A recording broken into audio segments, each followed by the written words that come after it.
Fallout 76 wasn't very good at launch. It was prone to griefers, bereft of life, clinky as buggy as all hell, worse than Cyberpunk, and it's not even close. Many of those issues remain, crashes are common, bugs still abound, and the IE is more nightmarish than any scorched you will come across in post-apocalyptic Appalachia. But they're less severe than they were, and no longer laid bare in an empty world where players have little to do other than harass each other. So as you understand already, today we will talk about Fallout 76 and what would it bring if it was released now. Well, to start with, it's pretty unlikely that Fallout 76 would be sitting on a Metacritic score of just over 50%. Judging from the handful of score and unscored reviews that cropped up following the release of Wastelanders, we would probably be looking at a score a little higher than 60%, maybe even higher given recent updates like Worlds and the Locked and Loaded. Sure, it's not a No Man's Sky style turnaround, but it's improved significantly over the years. That probably wouldn't lead to hundreds of thousands more copies sold, but with most of its worst bugs exterminated, you would imagine more players would be willing to give it a shot. The biggest difference in terms of players' uptake would be Microsoft's acquisition of Bethesda earlier this year, which brought Fallout 76 alongside the rest of Bethesda's back catalog to Game Pass subscribers.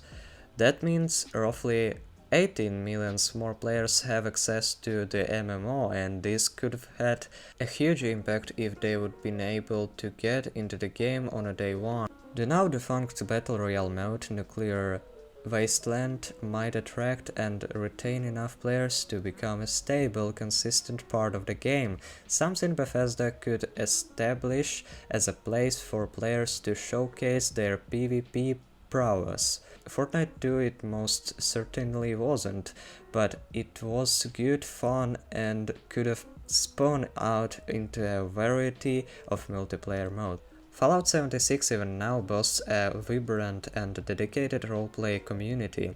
Over the years, players have recreated movement cults, started acting tropes, hosted music festivals and cooking shows, and formed militia groups. More players, especially high-profile streamers, could give Bethesda fresh impetus to expand its private server options. Currently, a Fallout First subscription lets players open up their own servers, but with a player limit of just 8, there's no chance of creating large-scale roleplay scenarios, no wars between raiders and settlers, no skirmishing over key resources, and no room for outlandish freelancer to operate in between warring tribes. You only have to look at the success of GTA RP servers to see there's clearly a market for this type of MMO gameplay.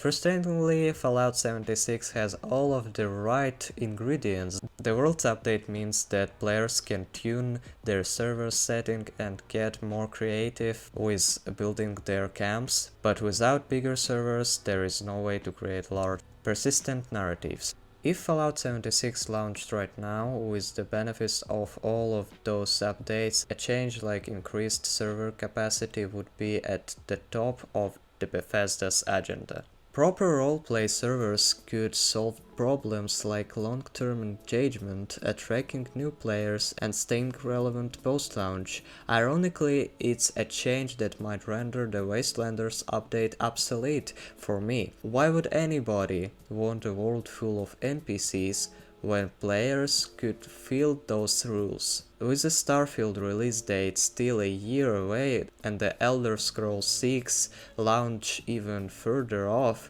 it's not unfathomable that we could be waiting until 2030 for Fallout 5.